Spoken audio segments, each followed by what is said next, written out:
Welcome to SciTech Culture with Steve Kern and Ben Warner, where we examine science, technology, and culture in the 21st century. Visit our website at scitechculture.com.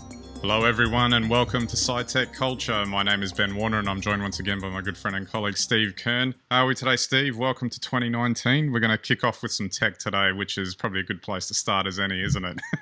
Well, every year, it was a new year, new future and new gadgets. And yeah, we've got some pretty interesting stuff to talk about, I think. Well, I think we've covered CES before. We skipped out at the last couple of years, I think, because just as a more general thing, I think CES there was a question about relevance in terms of what they were showing. So not that this year's was any different. There's a lot of wacky stuff in there and stuff that's never going to see the light of day or get traction and stuff like that, even though it might be interesting in concept. But one thing I did want to say is that it seemed like it caught a lot of attention on the laptop front, like as if, oh yeah, PCs and laptops, they're all going out because of all the mobile devices coming in, but somehow they were able to generate some interest with laptops in particular and got people pretty excited about it.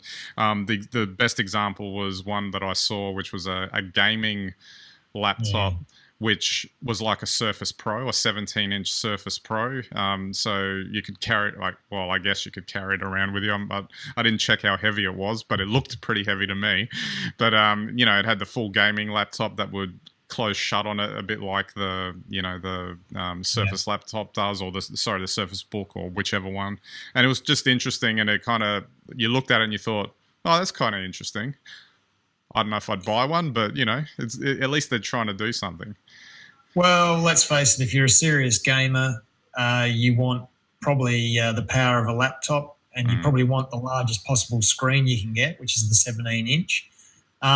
So it probably makes a lot of sense. And I've been contemplating this myself. I can't see a future really for desktops anymore. Probably the iMac is the only sort of desktop device that you would get. But I think now 17-inch laptops are more relevant for purpose, fit for purpose, and gaming is one of them. Yeah. And in the past, I think the very early MacBook Pros they had the 17-inch version, and that was for video editing. So I guess maybe it'll make a comeback if you really don't want to go to a desktop now, to have something portable like that, or maybe you normally use it as a desktop device, but you want the portability. I would say probably a 17-inch now is probably more what you'd go for than a desktop. But certainly there wouldn't be any difference in power, would there? Probably not, but I heard from a reputable gamer or two that they wouldn't be caught dead with a gaming laptop because it's just doesn't cut it for them, apparently. Really? They need the full desktop rig with, the 60 fans and the 3 video cards and the big controller, whatever they are. That's right. I haven't done any gaming for a long time, so I don't know. These laptops look kind of cool to me, but then I don't know. What do I know? I don't live in that world all the time. Well, maybe you're right. Maybe this is the a last gasp sort of thing, because the old LAN party of which I've attended in the past. You don't really need to go to a single location anymore because broadband's so good at home. So you don't actually need to meet up and be in the same room. Yeah. So, and that's typically where you need to bring a laptop, because that not everyone brings their desktop, even though I've been to parties like that. When they've done it. Absolutely. Just on a couple other things. Obviously, TVs were a feature again, and the only thing of note, I guess, was obviously 8K was a big thing. I guess where's the practicality of it when no one's shooting in 8K? Well, practically where it then gets broadcast or whatever like that. But at least I guess in concept it's there. You could have a screen the size of your wall if you want, I guess. That's right. And and this is the thing. Someone needs to come through with a breakout technology for 8K, and it can't just be a bigger screen. Yeah.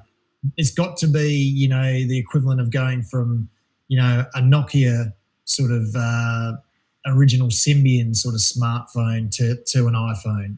There's got to be something now that makes 8K really different to just more resolution, because honestly, maybe I'm going blind, but 4K is more than enough resolution for me. Well, not to mention that a lot of the average Joe on the street is pretty much happy with 1080p as far as I can tell. But anyway, I'm an average Joe, mate. Don't worry. I mean, I grew up with less than half that amount of resolution, so my eyes really just don't pick up on half the stuff that's in 4K. exactly. The only TV though that I did see that was interesting from Samsung was only because of the concept behind it. It was a 75-inch 4K TV, but they're modular. So if you want to put 20 of them up on a wall, then you can turn it into one big screen, so you can add as little or as many as you like. And that was kind of interesting, and maybe that wouldn't have a practical use for an individual, but obviously a company or someone who wanted to put in a big advertising billboard or something like that might consider that as an option, even though it could potentially be quite pricey, of course. Well, I think that sort of modular idea is far more interesting to me than just another large screen TV. There's uses in the home that we probably haven't thought of, or whether it's dual screening in the kitchen or something like that. But also what's really cool about that is that it's actually the TV makers creating a new platform or a new sort of use for the TV. Because let me tell you, there's not one smart TV that I think has any proprietary apps on it that are any good. That's right. When you've got Apple TV and Chromecast, I don't even know why they even bother doing anything except providing a USB slot for you to stick your third party, wear in there. I'm just, I guess the only two reasons is because they can and they have to. And the reality is that there are people that don't buy those additional devices for the better functionality. I've spoken to those people, and they're trying to tell me how they're trying to get Netflix to work on their TV, and it doesn't. And I said, yeah, just buy an Apple TV or a Chromecast. It'll work a lot better. Trust me. It will, and it'll work from any device. And about 30 times quicker. And while we're on this, can someone from Samsung, if you're going to make a remote app, how about you make it for the iPad and just don't replicate your dumbass hardware piece of plastic remote control on a flat screen, because that doesn't help anyone. Absolutely. Honestly, pressing buttons to cycle through characters. That's just moronic. Absolutely. Although maybe to alleviate that, they did announce that they're supporting AirPlay, which means anyone with an iPad can now directly connect to a Samsung TV, which I guess might alleviate some of that, maybe. When I see that working, Ben, I'll let you know. Absolutely. We're going to return to that. All right, just to wrap it up, obviously there was plenty to talk about. We've touched on a couple of things. We just want to mention a few of the nuttier things that we saw, because there always is nuttier stuff at CES. But my favorite one to top the list, though, was the Alexa that goes into the toilet. Yeah. Because it wasn't creepy enough to have these devices in your home. You got to have one while you're indisposed in the toilet, so to speak. Is what makes them think that? I don't know. This to me is just like the throwing everything at the wall kind of thing. It definitely makes for a good headline if you want to promote it. Alexa, and you say that it can do this. I guess it'll catch people's attention. Yeah. Look, once again, I think the real power and benefit of these assistants are really difficult to communicate. And to be quite frank, I think that our big FANG organisations are actually being a little bit sly by not really being fair and saying that they're recording everything so they can sell us stuff better. I mean, have you seen the Google Assistant ad where, he asks what's on and it says, drop the kids off this morning at 8. And it's like, you need a reminder to drop the kids off at school in the morning? Well, it's apparently the thing. Like, I was having an argument with someone about smartwatches, in particular the Apple Watch, and why I find it highly unlikely I'll ever find a reason to buy one. And why do I need something on my wrist that buzzes every 5 seconds, telling me this, that, or the other thing? That's right. Yeah, and it's just, I don't know. I can see why they want to, keep extending all of these things. It's sort of like the pervasiveness of technology into life, that it's everywhere, and they're doing this multiple device strategy, but it's just, at some point you just want to, put a stop to it and just sort of keep it separate. Well, yeah, and let's face it, they've got products to sell, but to me, this is no different to 35 years ago when, your Commodore 64, you can type up your shopping list on it. Oh, well, that would have been an absolute breakthrough back then. Well, it's like Google reminding you to buy milk. Yeah, if you need to be reminded to buy milk or bread, it's the beginning. It's the beginning. Your head's just not a game, is it? That's right. It's the beginning of the end of having to use your memory and your brain. We'll see early onset dementia at about 24. If you need Google to remind you to drop the kids off at school. Yeah, that's right. Brain outsourcing, I think they'll call it.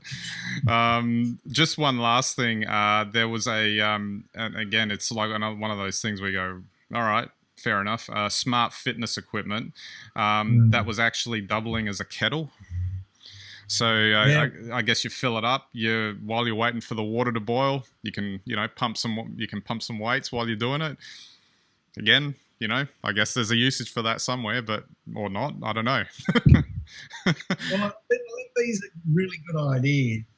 As you said on the way in, they're not all that practical. Yeah. But beside these ideas, there's good ideas. But honestly, when you're scratching around to show a good purpose with really good technology, you're probably not using that technology right. Yeah, exactly.